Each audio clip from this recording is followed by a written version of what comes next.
Hey folks, Keith Beasley here from K on the Rough, and joined by my good friend Tim Kjellesvik from SOG and Cold Steel. Yep, and here in Bear Camp. Yeah, and clearly we've been having some success and some fun. So there's a lake of walleye waiting for us, but as for now, when people say the real work begins, we get some, we're gonna actually skin and process these bears. Yeah, 100%. And having your knife kit, it's not a sophisticated thing. You just like 3 main types of knives. So first off, most folks are going to want to have some type of multi-use, like everyday carry blade, you know, something that's got a belt clip on it, stick in your pocket. Or your knapsack. Yeah, it's always going to be there for you. You're going to cut some rope, just field utility stuff that you're gonna need to do. And what I love about this knife or this style of knife is this can gut a deer, gut a moose, gut a bear as needed, if and you get whatever done that you're doing, right? Yeah, so that's one of the processes for me. It's the everyday make sure you have. When you have the luxury of we're driving to camp, weight's not an issue, and you can bring a few more of your favorites. I mean, a skinning knife is golden in these moments, right? Bigger, fatter blade, a lot of edge to that to get around it. But yeah, and you know the curvature here, so you can kind of roll it through and make sure that, especially if you want to take a hide home with you, you want to make sure that you're not going to bring it home with holes in it. So that kind of lets you roll through real gently, take that hide off. But that's a real scenario. Like look at the difference on that everyday knife.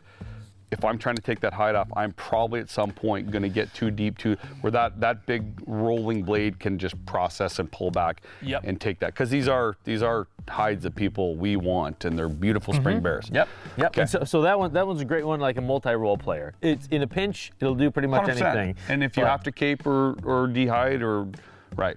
Now this is a unique scenario because we're gutting the bears in the field. We're bringing them back and we're keeping the fur for home and for our office to share with everybody.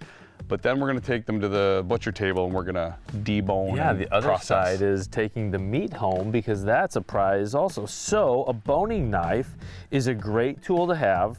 You see that it's got a good length to it. You know, you're getting in there around that rear, like the ham, and there's a lot of meat, a lot of mass to get into. So, and it flexes a little bit, so you can kind of flex it to follow the contour of that bone, make sure that you're taking all the meat off of it. And then also notice the handle. Obviously, it's got a good grip to it. Yeah, we take a lot of pride in cooking our wild game and sharing it with friends and family. So processing at camp when we have time is a big deal for us. So you feel like a bit of a butcher, but as awful as this looks, getting in with different angles and motions is a huge help. So we love the options and versatility. Not only are these brands incredibly strong steel and hold an edge, like you're not going to the sharpener every moment with these. Yeah. That's one of the keys, but these 3 options have been phenomenal for us, hence why they're here. It's nice to have somebody in camp who not only is on the manufacturing, selling end of it, but on the shooting the bear end. We use the stuff that we make too. Yeah, the right tool for the right job. It doesn't have to be overly complicated. Okay, the fun doesn't end here. We'll get these butchered, then we're going fishing. But folks, if you haven't had a chance to check these out, you truly have to go take a look.